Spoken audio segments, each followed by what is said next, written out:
Hello everyone and welcome back to another video on my channel. Today we're going to continue playing Ace Attorney and I'm really hyped for this. I can't wait to upload this video, oh my god. If you like the video, consider liking it and perhaps subscribing to my channel, or even leave a comment to push the algorithm. And we're just going to continue from where we left off last time. Enjoy.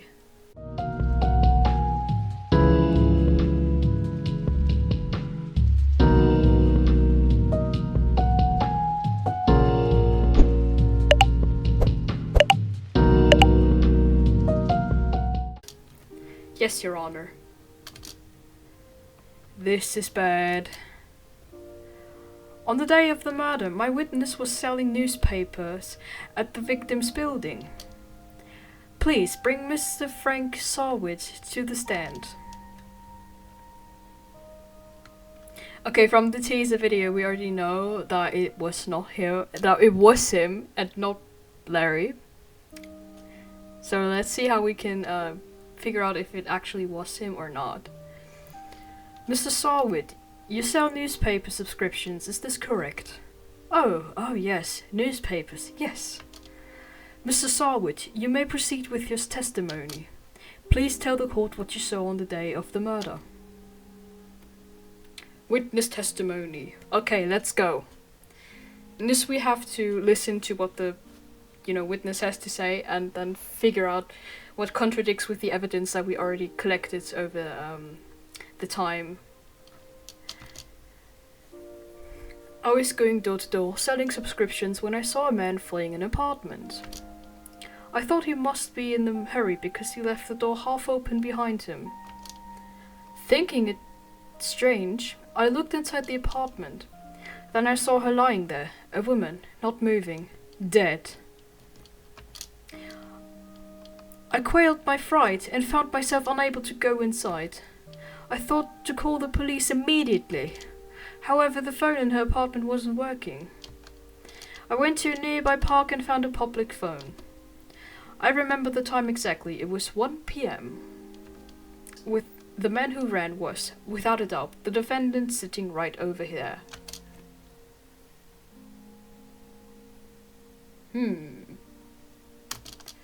Larry, why didn't you tell the truth? I can't defend you against testimony like that. Incidentally, why wasn't the phone in the victim's apartment working? Your Honor, at the time of the murder there was a blackout in the building. Aren't phones supposed to work during the blackout? Yes, Your Honor. However, some cordless phones do not function normally. The phone that Mr. Sarwit used was one of those.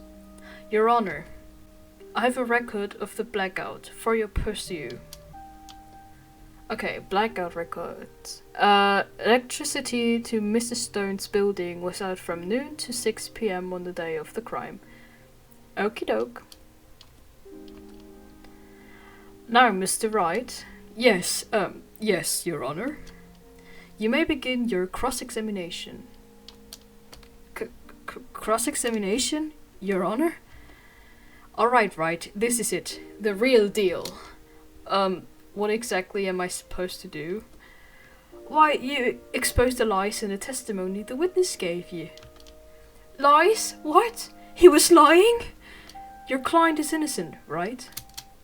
Then that witness must have lied in his testimony. Or is your client really guilty? How do I prove he's not? You hold the key. It's the evidence. Compare the witness's testimony to the evidence at hand. There's bound to be a contradiction in there. First, find contradictions between the call record and the witness's testimony. Then, once you found the contradicting evidence, present it and rub it in the witness's face. Okay. Open the court record with tab, then point out contradictions in the testimony. Okay, so, this is not important. Then we have Cindy's autopsy report. Time of death was the 31st of July, 4 p.m. to 5 p.m. Cause of death, loss of blood due to blunt trauma. Then we have the murder weapon, the passport, and that the electricity was out from noon to 6 p.m. So I think this is going to be the important part. Okay. I was going door to door selling subscriptions when I saw a man fleeing an apartment. I thought he must be in a hurry because he left the door half open behind him. Thinking it strange, I looked inside the apartment. Then I saw her lying there, a woman, not moving, dead. I quailed in fright and found myself unable to go inside. I thought to call the police immediately. However, the phone in her apartment wasn't working. I went to a nearby park and found a public phone. I remember the time exactly. It was 1 p.m. Okay, that's not possible if she died between 4 p.m. and 5 p.m. So we are going to present this now and hope that I'm not incorrect. Objection!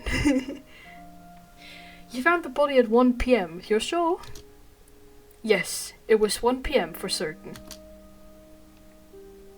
Frankly, I find that hard to believe. The statement directly contradicts the autopsy report. The autopsy notes the time of death at some time after 4 p.m. There was no body to find at 1 p.m. Oh my god, the word jokes. Let's go. How do you explain this 3-hour gap?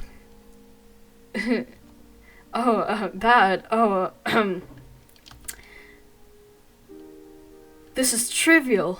The witness merely forgot the time. After his testimony, I find that hard to believe. Mr. Sarwood, why were you so certain that you found the body at 1 p.m.? Gee, that's a really good question. Great job, right? Way to put him on the spot. That's all you have to do. Point and contradictions. Lies always beget more lies. See through one, and their whole story falls apart. Okay, let's go. Wait, I remember now. Would you care to give your testimony again? Okay, let's go. I'm ready.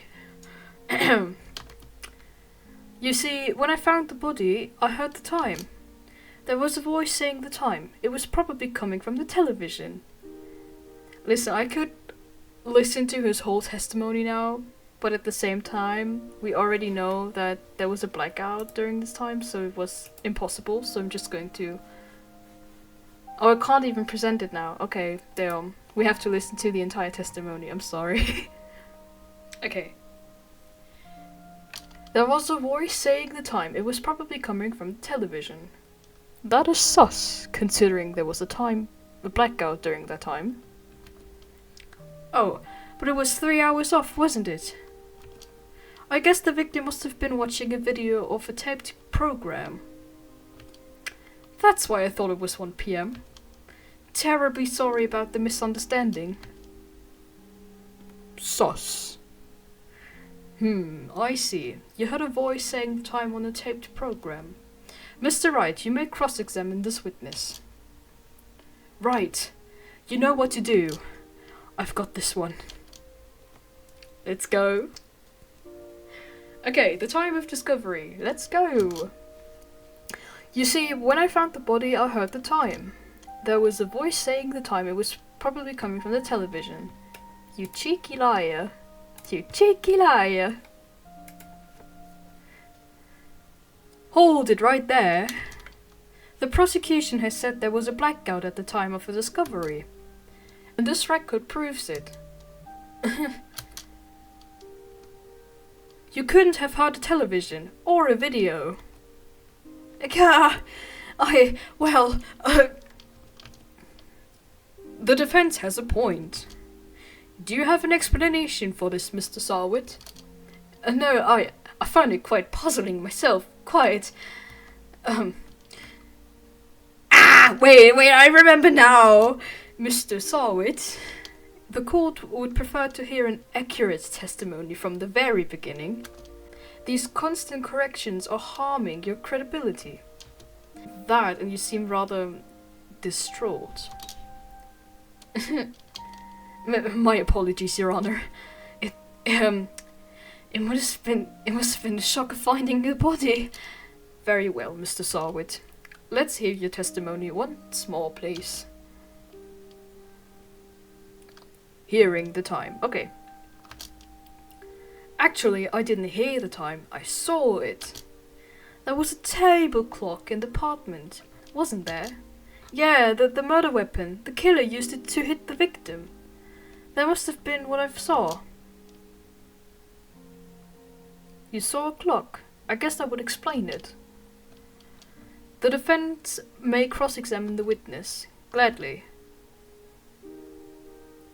We don't know if a clock. Wait a minute.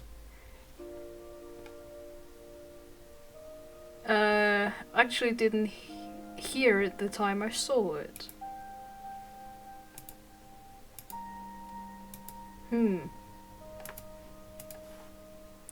I don't know yet. Okay, let's go. There was a table clock in the apartment, wasn't there? I don't know, I wasn't there. Yeah, the murder weapon. The killer used it to hit the victim. Okay, I think we need to press on this one. The murder weapon? Yes, the table clock that was used as a weapon. That's what I just said. Did you doze off in the middle of my testimony or something? Something's fishy here.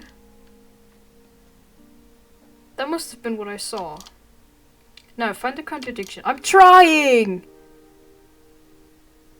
Perhaps I need to present the murder weapon when he says that there was a clock.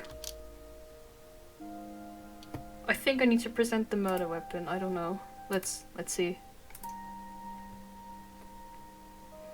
Wait, just a moment. The murder weapon wasn't a clock.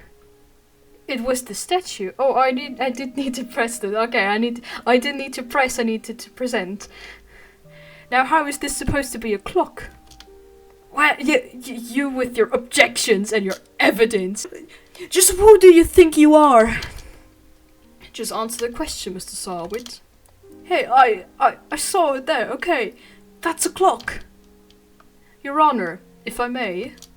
Yes, Mr. Payne. As the witness stated, the statue is indeed a clock. The neck is a switch. You just tilt it and it says time out loud. As it doesn't look like a clock, I submitted it as a statue. My apologies. Shame on you, Payne. Shame on you. I see. So the murder weapon was a table clock after all? Well, Mr. Wright, it appears that the witness's testimony was correct. This is a clock. Do you have any problems with his testimony now? I think I do. Your Honor, there is a gaping hole in the witness's testimony. The only way he could have known the weapon was a clock is to hold it in his hand. Yet the witness testified that he never entered the apartment. Clearly a contradiction. Indeed. The witness knew it was a clock because he went into the apartment or knew the victim. I think he went into the apartment. You're lying. You were inside the apartment on the day of the murder. Oh yeah? Prove it. Prove I went in there. I'll do better than that. I can prove you were the one who killed her. I'm going to cut the video again. I hope I can upload the next part really soon. I'm working on it right now, so you don't have to wait too long. And that's going to be the last part for the first trial. I hope you enjoyed the video. Please consider leaving a like, a subscribe, a comment. It would be appreciated. And I hope I see you next time. Bye!